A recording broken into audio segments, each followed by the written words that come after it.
What's going on YouTube? This is MetallicTCG here, coming at you with a Krenko Mob Boss EDH deck profile for, what is it, May 17, 2022? Sorry about that. So we're going to be jumping straight into the deck here. So I did a deck profile on this not too long ago. I say not too long ago, but that was actually almost 2 years ago. And again, there have been some changes with the deck, and there also are some things I do want to work out as well, and do some new things, because with the new sets coming out, we're always getting great mono red support, and also just goblin support in general, because goblins are definitely one of the more popular archetypes, I believe, in Magic these days. So, that being said, we're going to jump straight into the deck profile. Again, if you're new to the channel, welcome. I'm glad to have you here. Hope you're enjoying the content. Smash that subscribe button to show your support for us small channels against the almighty YouTube algorithm. And leave a like and drop your comments down below about what you think on the deck and just what you're playing in EDH right now. I'm very curious. Alright, so with Commander, it's a 100 card deck, 99 cards technically, with one card being the Commander. And for the majority of it, your deck revolves around your Commander. So let's take a look at Krenko Mob Boss. It's a CMC 4 converted mana cost. It's a 3 power, 3 toughness. You can tap them, put X 1/1 red goblin creature tokens onto the battlefield, where X equals the number of goblins you control. So basically, Krenko essentially doubles your goblins. So essentially what you can imagine that we want to do is we want to play a lot of cheap goblins, get a lot of haste support, and just summon Krenko out as fast as we can, and then just go for game. And this deck is very easy in terms of getting all those situations taken care of. So with Krenko taken care of, we're going to be playing one copy of Anger.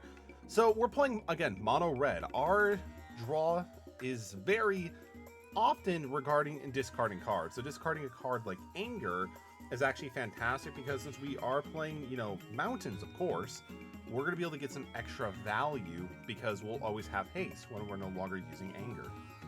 We're also playing one copy of Beetleback Chief. When Beetleback Chief enters the battlefield, you can put 2 1/1 red goblin creature tokens onto the battlefield. Again, pretty straightforward. We pay 4, we get 3 goblins. Who doesn't like that? We're playing one copy of Dockside Extortionist. So, of course, with Dockside Extortionist, it's a fantastic card, because when it enters the battlefield, you can be able to create X treasure tokens, or X equals the number of artifacts and enchantments your opponents control. Again, with Commander, it's generally played with around 4 players. Sometimes you can do 1v1, but a lot of times it's 1v1v1v1.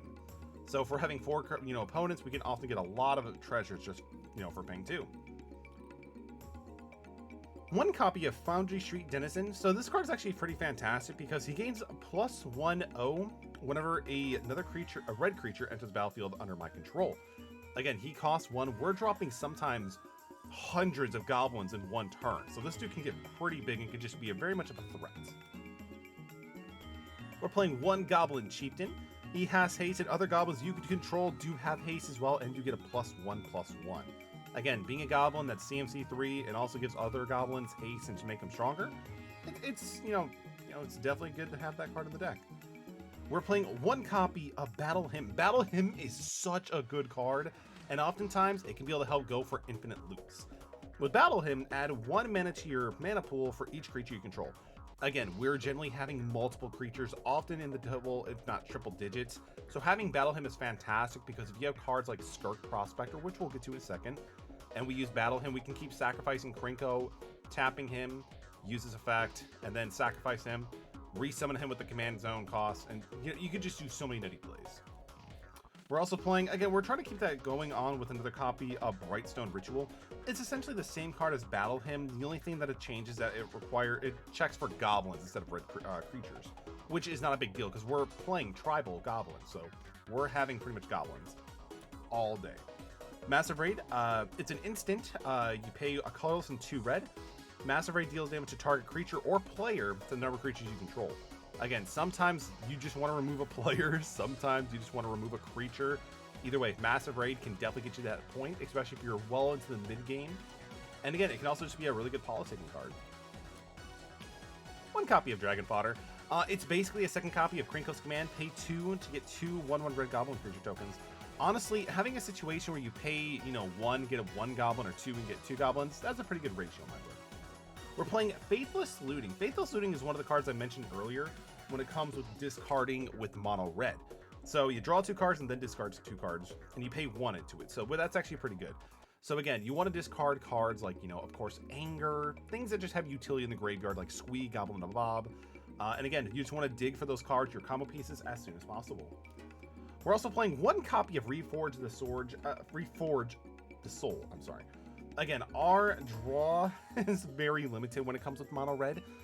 There are some artifacts you can go with as well, but it's just, this is one I feel like is really good for playstyle, especially at the miracle costing. If you can actually get lucky and get the miracle cost, drawing 7 cards for 2 is, you know, really, really good. We are also playing one copy of Goblin Warstrike.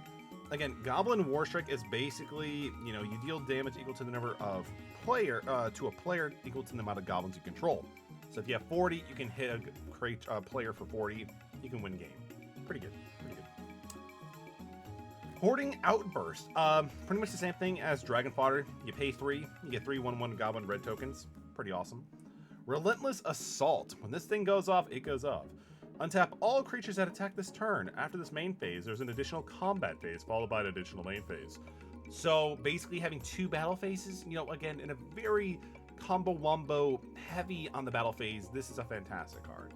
And usually when you play this card, you could probably go for it. You can easily clear out the board and take out multiple players, which is, you know, the way to go. Definitely the way to go. We're playing one copy of Tormenting Voice. Tormenting Voice is pretty much the same thing as Faithless Looting, but it's a little bit different.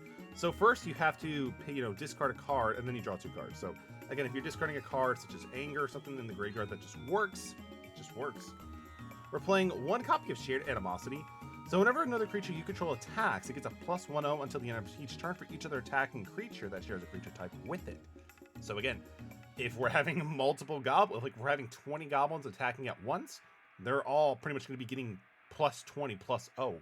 And that's also not including any other modifiers we do have on the board. Because again, we have cards like, you know, Rabble Master to be able to give them more, you know, damage. We also have cards like Coat of Arms in the deck, so you can get your goblins extremely big. Like, don't be fooled. The 1/1 is just, you know, a suggestion. Generally, we're going for much higher numbers. We're playing one copy of Blood Moon. Blood Moon is pretty good. Again, we're pretty much playing only basics, snow-covered basics, because we like style. And, you know, if your opponent's playing, like, you know, a multicolored deck and they rely on a bunch of, like, you know, special lands, this can just kind of slow them down. And if anything, it also sometimes acts as, like, you know, cards for your opponents to deal with and just to make sure they don't touch your combo pieces, if that makes sense. Playing 1 mana Echoes. This card is phenomenal. Whenever a creature comes into play, you may add 1 floating colorless mana to your mana pool for each creature you control that shares a type. So basically, if you drop 1 goblin and have like 40 goblins already on board, you're pretty much getting 40 colorless, or, you know, just an absurd amount of mana for nothing. And we do run quite a bit of artifacts, so having, you know, that much floating, even colorless mana, adds a lot of value.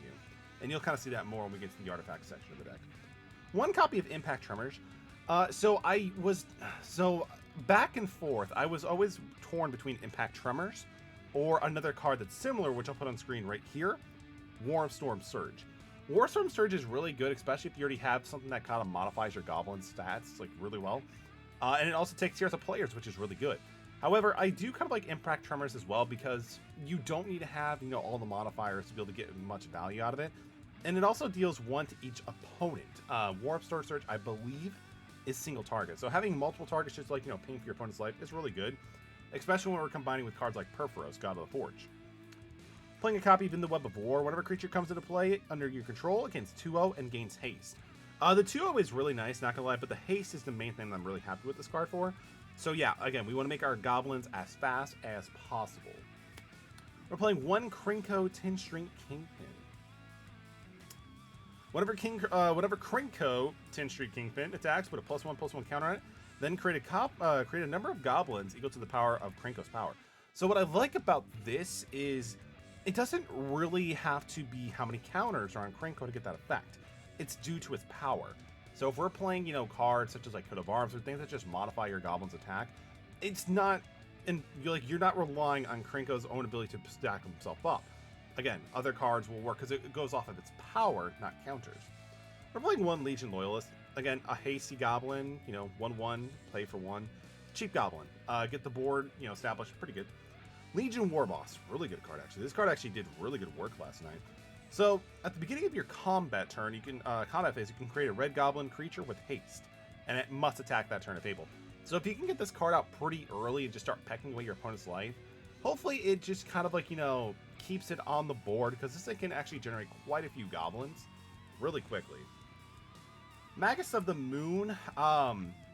This card is actually going to be taken out of the deck to replace it with a few other cards I actually did order from TCG Player.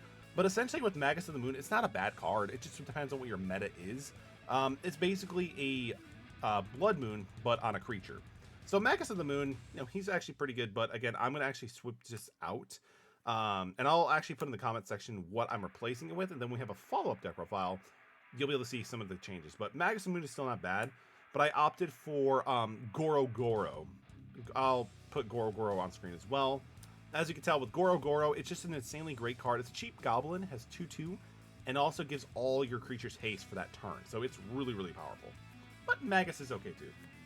Speaking of Magus, we're playing Magus of the Wheel. You get to pay 2 essentially, tap them, sacrifice Magus of the Wheel, and then you get to have everybody discard their hand and then draw 7 cards. Again, more draw because we want to get to our cards as soon as possible. Magwar Marshal. So basically, you must pay its upkeep for the echo cost when it is on the board, but if you don't, you just sacrifice it. But that's okay, because whenever he enters the battlefield or dies, you can put a goblin on the field. So you're paying 2, and you're essentially getting 3 if it survives that turn, which is really cool. Goblin Grandee. So when he enters the battlefield, reveal the top 6 cards of your library. Put all Goblin card creatures with converted mana cost of 5 or less onto the battlefield, and the rest in the bottom of any order. Whenever he attacks, gets +1/+1 for each of the Goblin you control. So here's the really cool thing. I'm going to see if I can just pull them out really quickly.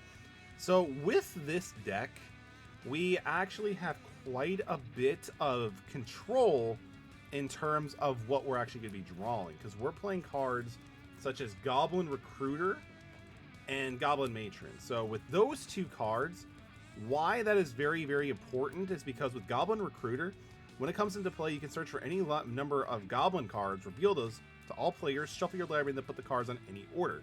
So you could literally start, you know, dropping this card, you can play Goblin Recruiter first, and then use his effect, stack your deck so he's going to be the next card you draw into, and then choose whatever 5 goblins you want to have in play, and then you summon this creature, and then you can pretty much summon 6 goblins technically, for for 6 mana. That's insane.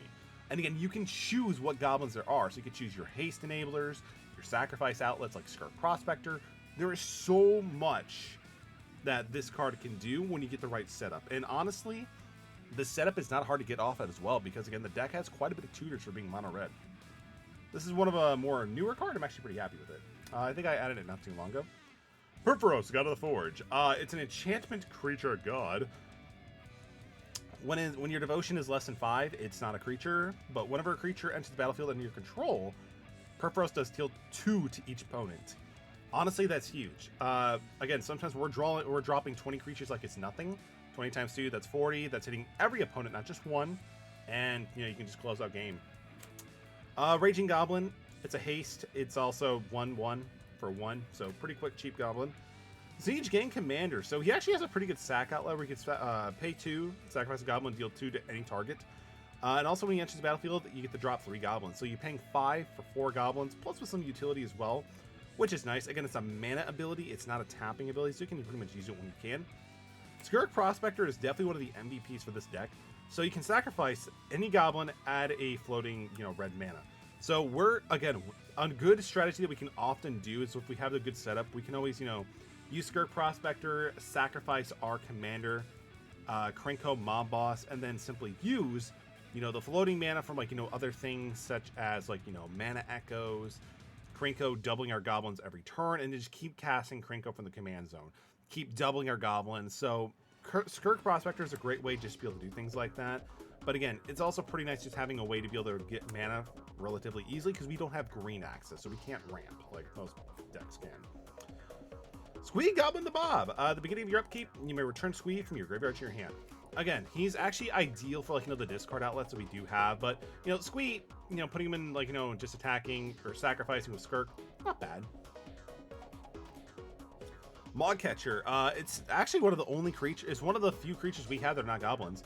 So it's you pay 4 to summon it. It's a 2/2. Unfortunately, it's kind of weak in that department, but its ability far makes up. So you can tap 3, you can pay 3, tap it, search your library for a goblin card, and then put that into play. That's actually pretty awesome. And again, any goblin card. So again, tapping this, paying 3, you can play, like, you know, cheat out like, you know, our maximum guy. So paying 3 for a 6 creature, that's actually pretty good. And again, that follow up that 6 you know, goblin creature can give us so much more value too. Warren Instigator, this card is phenomenal if you open up with unless like one player who just can't do anything. Because when Warren Instigator deals damage to an opponent, you may put a goblin creature from your hand onto the battlefield. And it has double strike too, so if you can actually go through and, like, you know, make a direct attack, Warren can drop 2 goblins. And again, the majority of the deck is goblin creatures, so we usually often have at least 2 targets. We're playing, so going to the artifacts now, we're playing 1 Vanquish's Banner. We're obviously going to choose Goblin. All of them is going to get +1/+1, and wherever we cast a Goblin, we get to draw a card. Again, drawing is really important. And that also just helps, you know, make our creatures even bigger. Thornbite Staff. This card is insane. So you equip it to a creature. You can pay 2, tap it. This creature deals 1 damage to target creature or player. And it also has, whenever a creature is put to the graveyard, untap this creature. When Thornbite comes into play, you may attach it.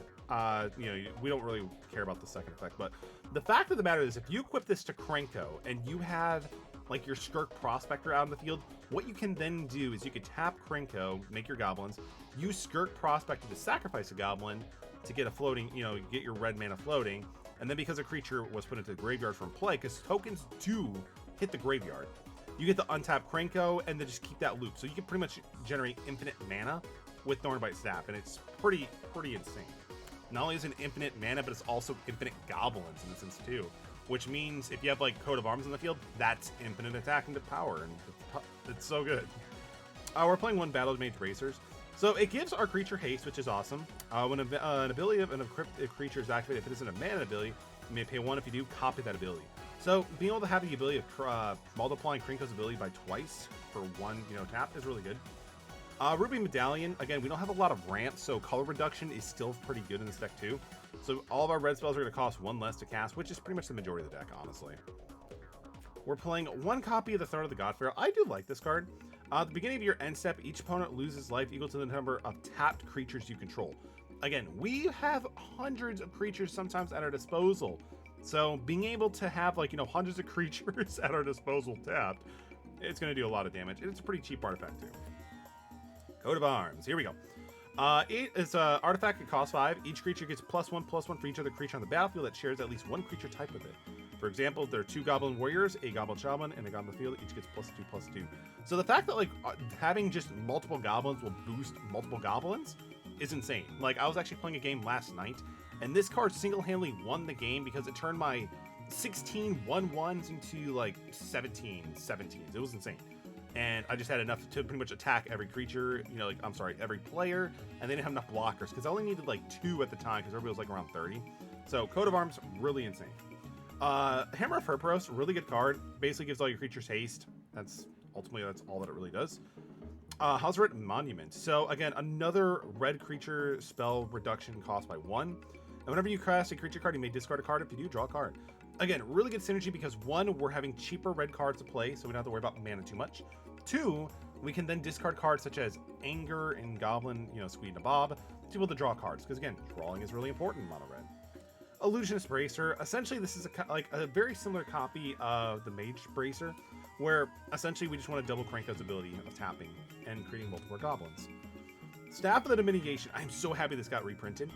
We were using Sword of Parnas, I believe is what it's called, for a while, and that's still an okay card, but this card just works so much better. So it's an artifact, so you can either, you know, pay 1, untap it, you could pay 2, tap it, you gain a life, pay 3, tap this card, untap target creature, pay 4, tap target creature, pay 5, tap, draw 5. Draw a card.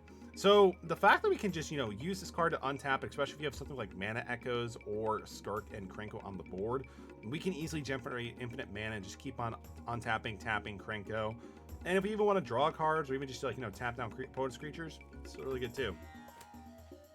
I'm playing 1 copy of Lightning Greaves. Again, protecting Krenko is a #1 priority. He's usually a very, very powerful threat if he's left, you know, not addressed. and they will try to kill him. So Lightning Greaves gives it haste and is really good. The only downside is it gives it Shroud, so we can't really target it with our spells or abilities, but you know, it's not really, it's so much better having the protection. Ashnod's Altar, sacrifice a creature to add 2 colors to your mana pool. Again, we're creating nearly infinite goblins, so having multiple, like, you know, sack outlets is pretty nice. We're also playing 1 copy of 1000-Year Elixir. Same idea. So it basically gives our, you know, tapping creatures haste, which is nice, so be able to tap. And we can also pay 1, tap this to untap target creature. So again, the idea is to essentially just double our Krenko's activation abilities. And now part 2, because these decks are huge. All right, so next we're gonna go into more artifacts. We're gonna go to Skull Clamp. Skull Clamp is really, really phenomenal. A equipped creature gets a +1/-1. All of our goblins are typically +1/+1 anyway, and when that creature dies, you get to draw 2 cards. So basically, you pay 1, equip it to a goblin that's not modified. It dies, you draw 2. Again, really, really good, especially early on in the game if we don't have anything that's modified. Eldrazi Monument. Interesting card, but I love it too. Creatures you control get +1/+1, have flying and indestructible. In the beginning of your upkeep, you have to sacrifice a creature. If you can't, you have to sacrifice this card instead. Giving our goblins indestructible is huge, but also giving them flying is really good too, because we really have nothing to really deal with right now with this current deck for anything that's flying. We're obviously playing the 1 copy of Soul Ring. Soul Ring just so good. Pay 1, you have to have 2 mana for the rest of the game, pretty much. Super good. Krenko's Command, you have to pay 2, put 2 1/1 red goblin creature tokens onto the battlefield. Again, just cheap goblins. Goblin, it's a 1. You pay 1, you get to be able to put a 0/2 onto the field. And you can also sacrifice a goblin to regenerate our target creature. So if they do try to kill Krenko or anything else, like, you know, just having regeneration is really nice. Goblin King. Goblin King is really good. Goblin King, all goblins get +1/+1, have Mountain Walk. So the fact that Mountain Walk is a thing with this is amazing, because it just makes it so we can pretty much just go for game. But the additional buff is really nice too. 1 Goblin Lackey. So Goblin Lackey is pretty much like the same thing as Warren Instigator, but it doesn't have double strike. So whenever he deals damage to a player, you can put a goblin permanent from your hand onto the battlefield. Goblin Matron. When this card enters the battlefield, you can search for a goblin card to reveal it and then put it into your hand, then shuffle your library. Typically, if you're going to go with this setup, you're generally, if you haven't played it, you're going to pretty much go for Goblin Recruiter. If you've already used Goblin Recruiter, you might want to use something such as like Skirk Prospector, something that just gives you insane value. You could sometimes go with Goblin Ringleader, but sometimes, like, because it just reveals the top 4 cards, if you don't stack your deck using Goblin Recruiter, it may not be the best bet, because at that point you're kind of taking a gamble, but Matron is really good. We're playing 1 Rabble Master. This card is actually pretty good. It does force your other goblin creatures to attack, unfortunately, but at the beginning of your combat, it does give you a 1/1 red goblin creature token with haste. And also when he attacks, he gets a +1/0 for each other attacking goblin. So he can become really big really fast, and he does generate more goblins for you. Pile Driver, this is actually one of the cards that I am taking out of the deck as well for some of the new add-ons that I'll, you know, have an update video for you all in the near future. But Pile Driver is still not bad. He basically gets a +2/0 for each other attacking goblin. He also does a protection from blue. Protection from blue doesn't really come up, honestly, but the, you know, getting a +2/0 for, like, you know, each other attacking goblin is pretty cool. He's also a 2 CMC, so he's not too expensive. We have Goblin Ringleader. So Ringleader is amazing because when he enters the battlefield, reveal the top 4 cards of your library, put all goblin cards revealed this way into your hand, and the rest in the bottom of your library in any order. The idea with this card is you want to summon Goblin Recruiter, then use Recruiter's effect to be able to put, you know, Goblin Ringleader, the next card on your deck, and then 4 other Goblin cards after that, because you can put as many Goblin as cards as you want with Recruiter. So you summon Ringleader, use his effect, reveal the 4 other cards from Recruiter, and then just add them to your hand. So for the fact that we get to play or pay 4 and basically get to have a monster and drawing 4 essentially, or tutoring 4 goblins, is insane. Trash Master is actually pretty cool. It gives your goblins +1/+1, and you can also sacrifice a goblin to destroy target artifacts, especially if it's like those really heavy artifact decks. This is actually pretty good.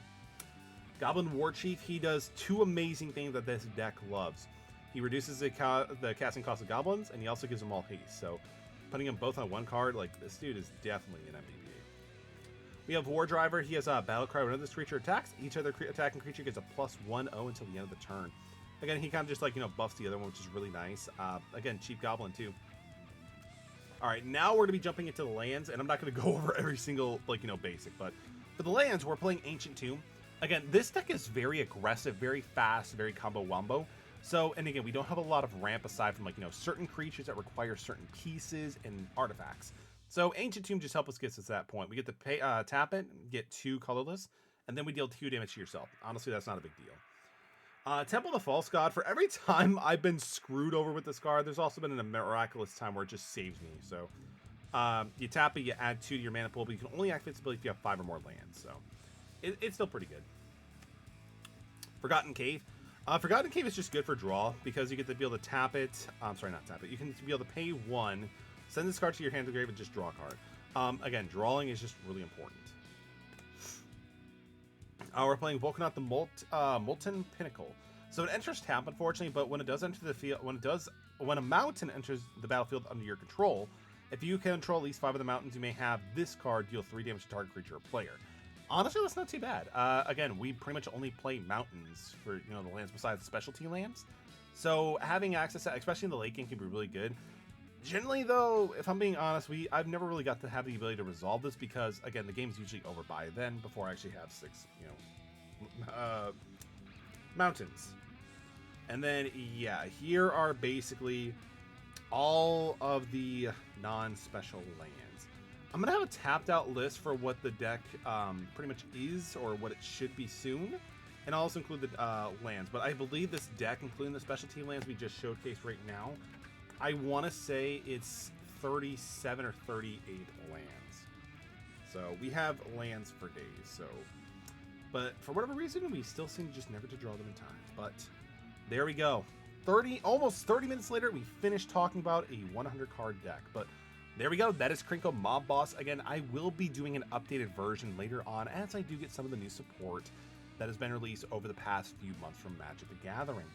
Again, thank you guys so much for listening to me talk about one of my favorite decks in this format by far. Don't forget to comment down below what decks you're currently playing, because I'm definitely curious to be able to see what people are picking up, especially with all the new support and, you know, the new stuff coming out. Subscribe for more awesome content, and I will catch you all later. Thank you.